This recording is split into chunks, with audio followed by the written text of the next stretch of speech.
नमस्कार, हम इस समय मौजूद हैं मऊ जनपद के बलिया मोड़ पे। पीछे जो तस्वीरें देख रहे हैं पुरानी पेंशन बहाली को लेकर अटेवा संगठन है जो लगातार प्रदर्शन कर रहा है और नारेबाजी कर रहा है। आपको बता दूं कि इनकी मांग है जो पुरानी पेंशन है उसको बहाल किया जाए। आइए हम उनसे अब बात करें और जाने कि किस लिए यहाँ पे ये लोग धरना प्रदर्शन कर रहे हैं और नारेबाजी कर रहे हैं। परिचय बताएं अपना। श्याम सुंदर यादव, पुरानी पेंशन बहाली मंच अटेवा मऊ। किस बात को लेकर आप लोग यहाँ पे प्रदर्शन कर रहे हैं और नारेबाजी कर रहे हैं आप लोग? पुरानी पेंशन बहाली के लिए सर मैं राष्ट्रीय स्तर के कार्यक्रम पर अटेवा के अपने अपने सांसदों के द्वारा घंटी बजाओ कार्यक्रम के तहत अपने सांसद माननीय अतुल राय जी के दरवाजे पर हम लोग सभी साथियों के साथ शिक्षक, कर्मचारी, अधिकारी सारे साथी उपस्थित हुए हैं और हम नया कुछ नहीं मांग रहे हैं। हम अपनी पुरानी पेंशन के लिए, अपनी पुरानी पेंशन बहाली के लिए हम डिमांड करने के लिए उपस्थित हुए हैं। क्या लग रहा है घंटी बजाने से, ये सब झंडे लगाने से सुनवाई हो जाएगी? कोरोना भाग सकता है सर, तो पुरानी पेंशन भी 100% नहीं 110% बहाल हो सकती है।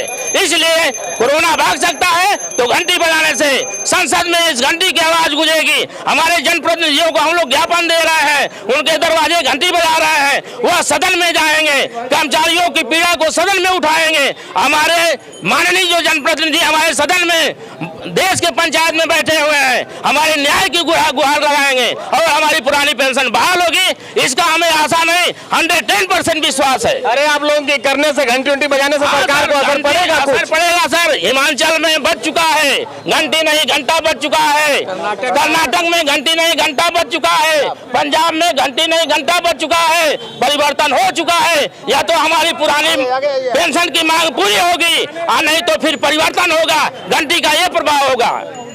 क्या लग रहा है जिस तरह की बातें आप लोग हुकार भर रहे हैं, इससे असर होगा कुछ? बिल्कुल बिल्कुल, क्यों नहीं असर होगा।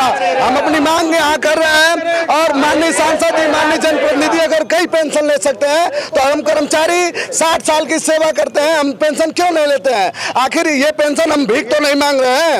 ये पेंशन पहले भी मिलती थी अंग्रेजों के जमाने में, ये पेंशन पूर्ववर्ती सरकारों में मिलती थी, तो हम क्या कमी रह गई हमारे सेवा में? तो सरकार तो कह रही बहुत बड़ा बोझ है ये पेंशन उनसन देना। अगर सरकार को बोझ है तो माननीय जनप्रतिनिधिगण, माननीय मंत्रीगण, माननीय मुख्यमंत्री, माननीय प्रधानमंत्री क्यों नहीं पेंशन छोड़ देते हैं? सबसे अधिक तो वो भत्ता लेते हैं, सबसे अधिक तो वो पेंशन लेते हैं। केवल कर्मचारी बोझ है सरकार के लिए, सारा काम कर्मचारी करता है, सारा टैक्स कर्मचारी करता है और पेंशन के नाम पे केवल छलावा मिल रहा है, केवल धोखा मिल रहा है। हमें एनपीएस मंजूर नहीं है, हमें ओपीएस चाहिए, ओपीएस चाहिए और ओपीएस चाहिए। क्या लग रहा है ये सब करके आप लोगों को कुछ सफलता मिलेगी? बिल्कुल सफलता मिलेगी। और अभी इसका जीता जागता उदाहरण कर्नाटक का चुनाव था, जहां पे कर्मचारी एक साथ लामबंद होकर के सरकार को उखाड़ फेंके हैं। उसी तरह हम लोग भी संकल्प ले रहे हैं कि हम उत्तर प्रदेश में लगभग 10 लाख कर्मचारी हैं और एक कर्मचारी समझिए अगर प्रबुद्ध वर्ग होता है समाज का, अगर 10 वोट भी इधर उधर कर दिया ना, तो अभी पिछला चुनाव जो है कुछ ही लाख वोट से एक पार्टी चुनाव हारी थी।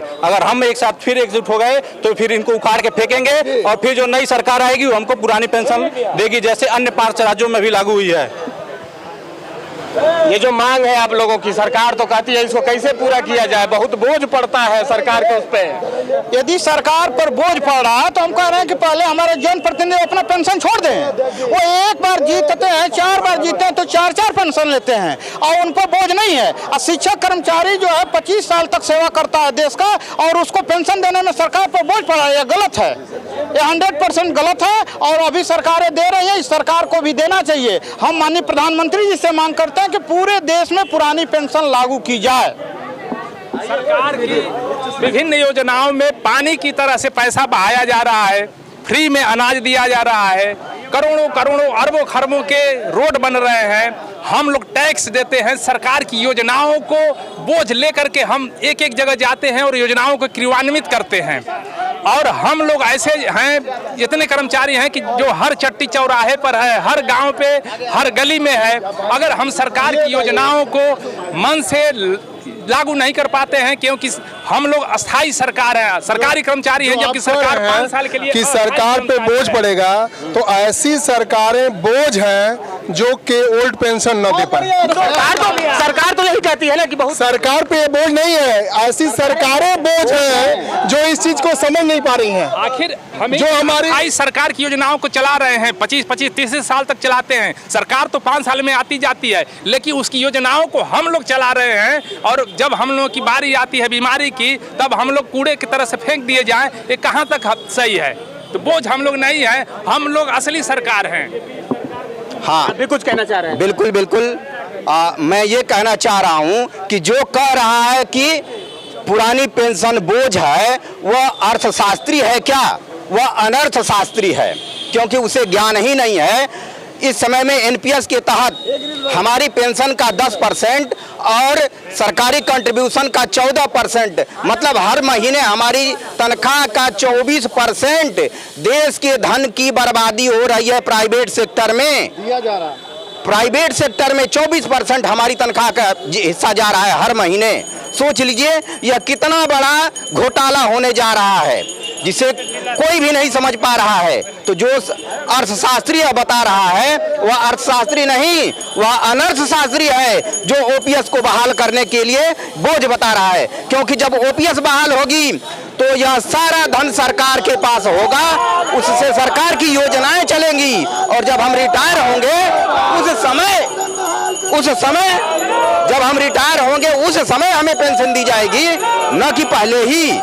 तो जो कहते हैं कि यह बोझ है वो अनर्थशास्त्री है, अर्थशास्त्री नहीं है। तो तमाम ये सरकारी कर्मचारी हैं और इनका कहना है कि पुरानी पेंशन जो नेता हैं, मंत्री हैं, विधायक हैं, वो 4-4, 3-3, 5-5 पेंशन उठा रहे हैं, मगर हम लोगों को लगातार टैक्स देने के बाद और तमाम कार्य करने के बाद भी हम लोगों का पुरानी पेंशन बंद कर दी गई।